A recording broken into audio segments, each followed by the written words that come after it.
Bonsoir et bienvenue dans ce nouveau numéro de édition spéciale sur Wadies TV, votre chaîne panafricaine. Aujourd'hui, nous restons toujours au Sénégal pour parler de la crise au sein de l'UEMOA et des tensions qui ont secoué le palais de la présidence sénégalaise il y a quelques jours. Et pour en débattre, nous avons sur notre plateau notre consultant Amen Segla. Bonsoir et bienvenue à vous, Amen. Bonsoir Martial et bonsoir au peuple africain. Bonsoir à vous. Alors,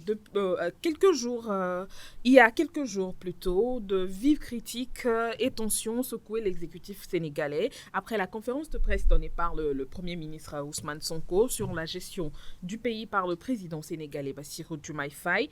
Et le 16 juillet dernier, ce dernier a fait une sortie pour apaiser les tensions. Quelle lecture faites-vous des déclarations que le président sénégalais a fait après les manquements relevés par son Premier ministre et qui est aussi également son frère de lutte? Alors, de prime abord, je n'ai rien trouvé d'apaisant dans la sortie du président Diomaye Faye. Parce que, en tant que chef de l'État, en tant que premier des Sénégalais, quand quelque chose ne va pas, et il va falloir faire des sorties, mais des sorties en même de régulariser un tant soit peu la situation. Mais sa sortie frise à une minimisation de la situation parce que si Ousmane Sonko, en tant que Premier ministre, à un moment donné, a fait cette sortie pour épingler directement le premier de tous les Sénégalais qui est le chef de l'État, Diomaye Faye, comme quoi, d'abord, tout ce qu'il reçoit comme attaque, il n'a pas dit clairement que ça vient de lui, mais il dit qu'il peut faire quelque chose pour arrêter cela. Et que si ça continue, c'est parce qu'il ne voulait pas agir en tant que chef d'État. Et il a dit clairement qu'il veut un chef d'État autoritaire, c'est-à-dire quelqu'un qui peut, à un moment donné, taper du poing sur la table pour que certaines situations cessent. C'est ce qu'il demande auprès de son président. Mais s'il est venu, il a dit que bon, il n'y a rien, que Ousmane Sonko, c'est un ami de longue date, c'est un frère, donc que le pays va bien. Donc c'est une manière de minimiser en fait la situation. Donc si quelque chose ne va pas et que tu tiens à minimiser cela, ça ne veut pas dire que la situation est régularisée ou bien et la tension, c'est pas une manière d'apaiser les choses quoi. Je ne sais pas si vous voyez. Donc c'est ce qu'on appelle de fuite en avant. C'est-à-dire, au lieu d'affronter la situation et régler ce qui ne va pas, tu essaies de minimiser la situation pour dire que non, ce n'est rien, c'est juste un saut d'humeur, que ça va lui passer. En fait, c'est ce que moi j'ai compris de tout ce que le président Diomaye Faye a fait, a dit dans sa sortie. Donc, ça revient à moi personnellement à dire que la situation est loin d'être apaisée au Sénégal. Parce que en tant que chef de l'État, c'est vrai, Diomaye Faye n'a pas déposé sa candidature. C'est Ousmane Sonko qui l'a proposé. Mais les deux font partie d'un parti politique qui est PASTEF. Or, PASTEF, avant de prendre le pouvoir, avait promis quelque chose aux Sénégalais. C'est ce qui a poussé les Sénégalais, ces derniers, à aller voter pour eux. Donc, arrivé au pouvoir, on a remarqué que, à force de visiter certains milieux, Diomaye Faye a changé carrément de posture et qu'il est devenu aujourd'hui méconnaissable aux yeux des Sénégalais. Pas seulement des Sénégalais, au sein même de son propre parti, d'abord, et aux yeux des Sénégalais. Même au niveau de l'Afrique, il est méconnaissable. Donc c'est ça le Ousmane Sonko est en train de dénoncer. Parce que peut-être en tant que Premier ministre, il ne peut pas se lever comme ça. En fait, c'est ce qu'on lui reproche quand même. Qu'en tant que Premier ministre, il ne doit pas se lever pour dire directement des choses comme ça à son supérieur. En fait, c'est son supérieur. Quand même que c'est lui qui l'a proposé en tant que président, mais il est son supérieur. En fait, Ousmane Sonko ne peut pas se lever comme ça et venir sur les plateaux télé ou bien appeler les journalistes pour dire des choses comme ça à la face des caméras. C'est parce que en RTN, ils en ont discuté jusqu'à ce que le président ne voulait pas entendre raison. C'est pourquoi finalement, il a dit, si aujourd'hui les choses ne marchent pas, tout ce que nous avons promis au peuple sénégalais, si rien n'est entamé dans ce sens, c'est parce que on me bloque dans mes actions.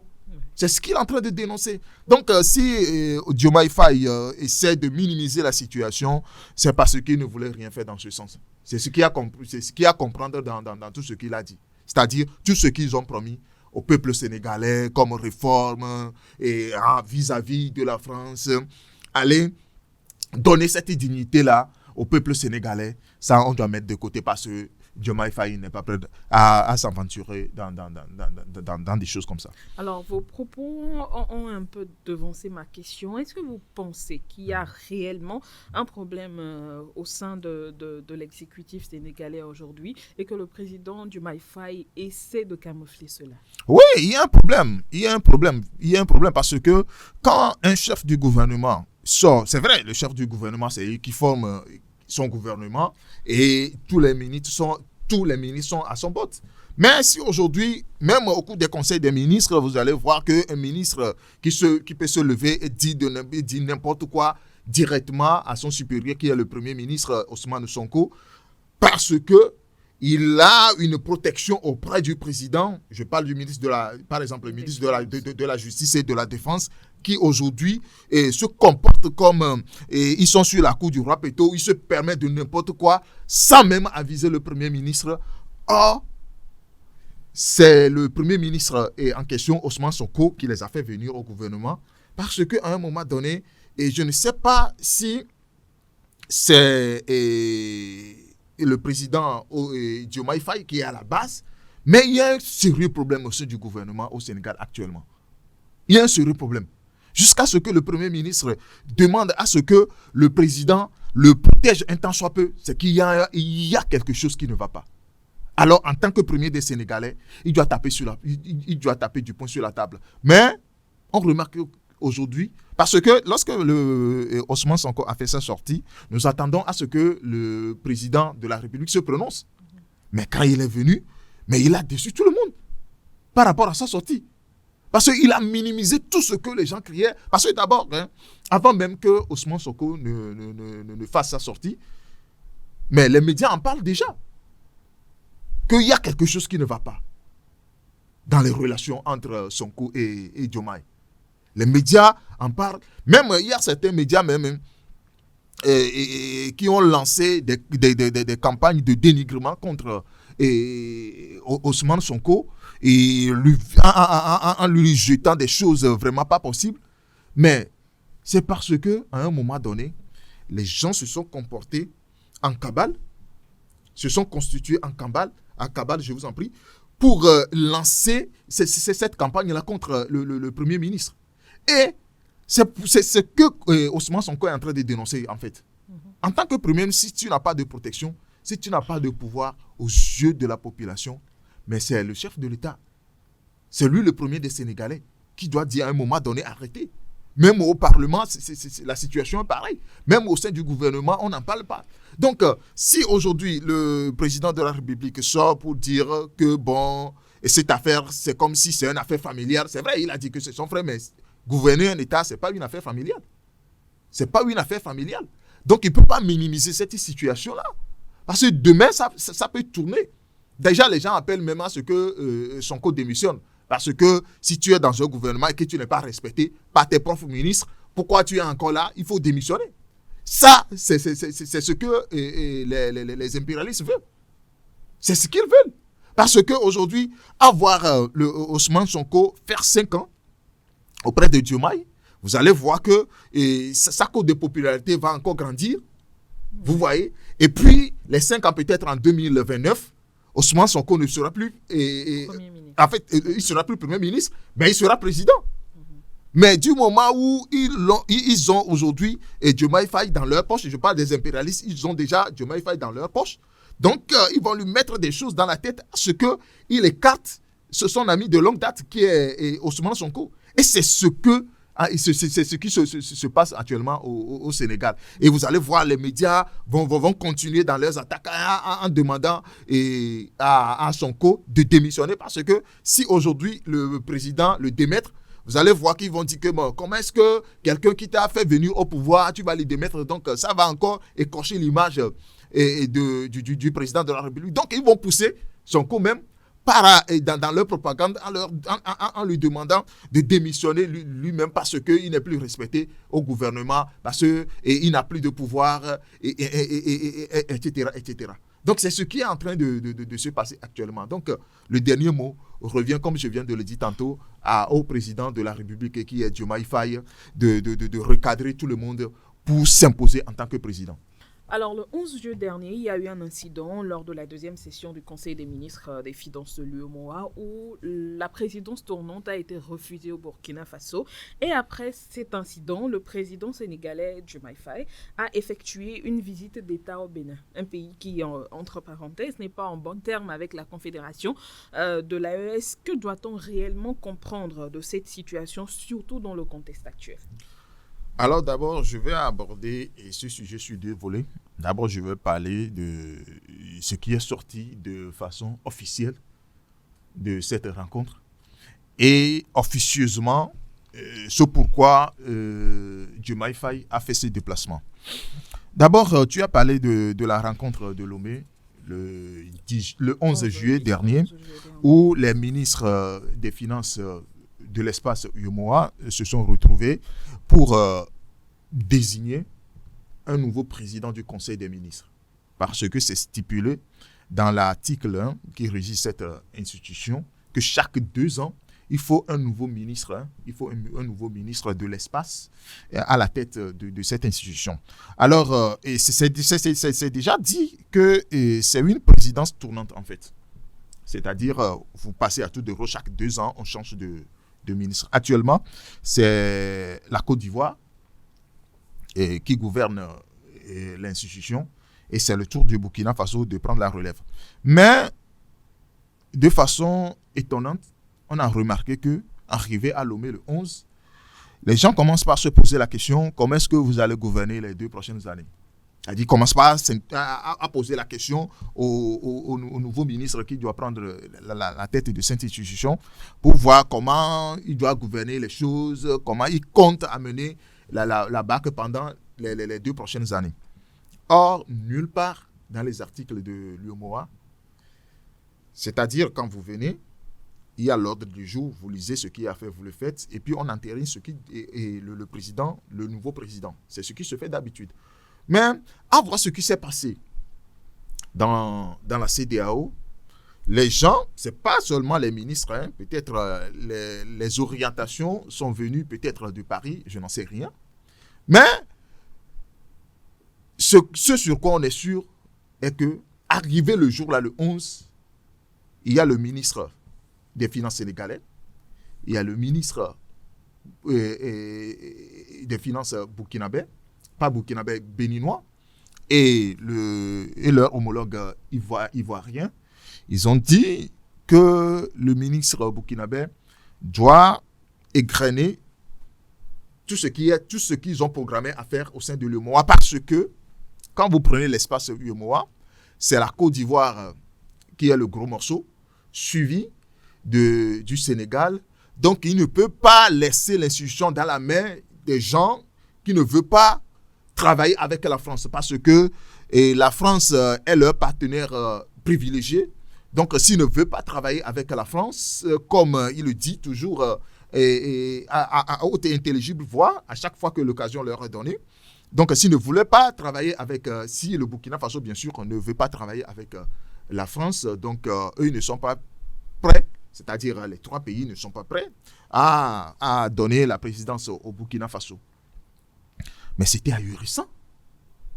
Parce que vous ne pouvez pas comprendre que les gens se comportent comme si nous sommes dans un groupe de mafia où on se permet de n'importe quoi, où le plus grand...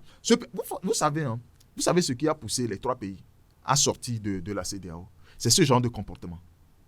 C'est-à-dire, prenez des gens comme des sous-fifs, ils n'ont aucun pouvoir, ils n'ont pas leur mot à dire lorsque vous êtes retrouvés. C'est ce genre de comportement qui a poussé les 3 pays à claquer la porte de la CEDEAO. Et ils sont venus avec les mêmes comportements au sein de l'UEMOA. Or, peut-être on peut dire que, bon, au niveau de la CEDEAO, il y a aussi les aspects politiques qui ne disent pas son nom. Il peut se baser sur ça pour dire que non, il va falloir que les choses se comportent de tel. Mais au niveau de l'UEMOA, c'est autre chose. En fait, les contentieux qui sont au niveau de la CEDEAO, ils voulaient les transporter au sein de l'UEMOA. C'est ce qu'ils sont en train de faire. C'est-à-dire, comme ils n'arrivent pas à les avoir au niveau de la CEDEAO, ils essaient de les épingler au niveau de l'UEMOA. Et là, je crains vraiment pour l'espace monétaire, parce que, à voir la situation aujourd'hui, en fait, quand vous prenez le 11, ce qui s'est passé, et ça n'a surpris personne. Ça n'a surpris personne. Parce que ça a confirmé déjà ce que certains médias commencent par dire avant même la rencontre du 11. Parce qu'il y a des informations qui ont fuité que ce ne serait pas possible que le Burkina prenne la présidence de l'UEMOA. Mais ce qu'ils ont oublié, parce que les gens même se permettent de dire que, bon, aujourd'hui, le Burkina Faso est infréquentable, donc on ne peut pas accorder la présidence, on ne peut pas leur accorder la présidence. Mais ils ont oublié que le siège de l'UEMOA se trouve aujourd'hui au Burkina Faso. Et qu'un pays fréquentable arrive quand même à sécuriser votre réunion parce qu'il y a des fonctionnaires de l'UEMOA qui sont à leur siège là-bas. Et si la situation sécuritaire était vraiment dégradante que ça, mais je ne pense pas qu'ils peuvent venir dans ce pays et tenir leur réunion. Et se sentent toujours en sécurité. Donc, ce sont juste des moyens, des alibis qu'ils ont trouvés juste pour priver ce pays de cette présidente. D'autres même sont allés loin pour dire que non, qu'aujourd'hui, avoir leur démarche, c'est probable que dans les prochaines années, ils sortent leur propre monnaie. Parce qu'ils ne peuvent pas laisser un pays qui prévoit sortir de la CEDEAO, mais je ne pense pas qu'un jour, les autorités burkinabées ont fait une sortie pour dire qu'un jour, ils vont sortir, ou bien dans les prochains jours, ils vont créer leur propre monnaie, ou bien il y a un projet comme ça. Donc, ce sont juste des alibis que les gens ont trouvés pour écarter, ou bien pour rendre compte aux pays membres pas de l'UEMOA, mais de l'AES. Alors, quand vous prenez ce qui est, comment vous les appelez, le président béninois et le président sénégalais se sont dit, l'autre fois aussi se sont rencontrés, c'est vrai, ils ont parlé de la crise au sein de la CEDEAO, ils ont parlé aussi de cette nouvelle crise qui pointe son nez au milieu économique qui est l'UEMOA. Mais ils ont dit que bon, ils vont essayer de trouver une solution par rapport à cela. Mais comment est-ce qu'ils vont trouver une solution? Quelle est cette solution qu'ils vont trouver? Mais moi, je ne pense même pas qu'il y a crise. C'est-à-dire, ceux qui même cherchent à trouver une solution, peut-être la solution, c'est de faire sortir, de dire à ces trois pays-là qu'à partir d'aujourd'hui, vous ne faites plus partie de l'UEMOA ou bien vous n'incitez plus à aucune de nos réunions. À aucune de nos réunions. Mais je trouve ça impossible. Parce qu'aucun article au sein de l'UEMOA ne stipule cela, qu'un pays peut se lever et peut faire retirer un autre de la corporation.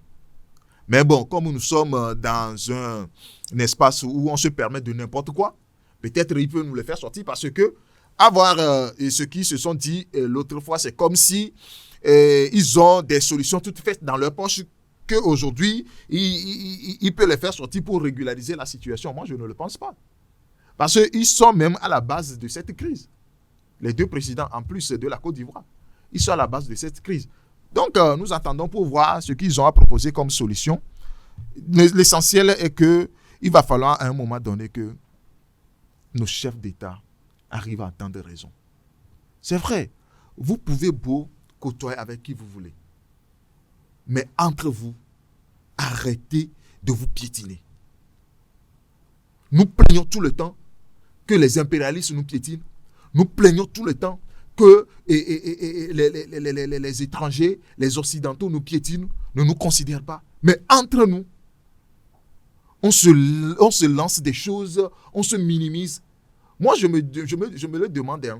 Et quand vous prenez la situation aujourd'hui, au sein de la CEDEAO, comme au niveau de l'UEMOA, la manière dont les gens se comportent entre eux, en disant que non, aujourd'hui, nous avons des relations privilégiées avec les puissances occidentales et qu'aujourd'hui, si vous ne voulez pas aller avec eux, et donc il n'y a plus d'entente entre nous. Vous savez ce qui se passe actuellement en Syrie? Tout récemment, c'est juste une parenthèse pour donner une leçon à ces présidents-là qui se comportent comme les plus protégés ou bien les plus considérés en Afrique de l'Ouest vis-à-vis des impérialistes-là. Ils ont mis Ahmed El-Sharan, le nouveau président de la Syrie, en place. Et Donald Trump, il est venu en janvier, il a déjà rencontré. Pour lui dire, parce que lorsque Bachar al-Assad a été chassé, c'est ce terroriste-là qu'ils ont mis au pouvoir. Et l'autre fois, ceux qui l'ont mis au pouvoir l'ont encore attaqué. Donc ça, c'est une leçon que on ne marche pas avec les impérialistes. Ceux qui pensent aujourd'hui qu'avec les impérialistes, ils ont le droit de vie sur les autres, ils n'ont qu'à mettre ça dans la tête que demain, lorsque leurs intérêts seront en jeu, ils vont retourner les mêmes armes là contre vous. Parce qu'aujourd'hui, les 3 pays au sein de l'AES sont considérés comme les mauvais élèves de la sous-région et ils sont infréquentables, on les traite de tous les noms et que certains États même se permettent de prendre le devant de cette campagne-là pour lancer ces invectives-là contre eux. Demain, lorsque les intérêts de ces impérialistes seront en jeu, les mêmes armes qu'on leur donne aujourd'hui pour mener une lutte contre, ou bien pour battre les 3 pays de l'AES, ces mêmes armes-là seront retournées contre eux. Ils n'ont qu'à mis ça dans la tête. Que la balle revient à ces 3 présidents-là qui ont initié cette crise. Et je demanderai humblement d'ailleurs au président Diomaye Faye et à son homologue Patrice Talon, comme ils l'ont dit l'autre fois à Cotonou, qu'ils vont essayer de trouver une solution à ces 2 crises, parce qu'ils ont parlé de la CEDEAO, ils ont parlé de l'UEMOA. Je pense vivement que dans les prochains jours, ils vont nous faire sortir une solution toute faite, comme ils l'ont promis à l'opinion nationale et internationale à l'issue de leur rencontre. Je pense que la situation au sein de l'UEMOA va revenir à la normale et que la présidence va revenir au Burkina Faso comme de droit. D'accord. Merci infiniment à vous, Amen Sekla. Merci à vous également de nous avoir suivis. Nous sommes ainsi arrivés à la fin de notre émission et nos pensées vont à notre consultant Yannick Kwame, absent depuis quelques jours, faute de problèmes de santé, et nous lui souhaitons un prompt rétablissement. Merci à vous et rendez-vous au prochain numéro.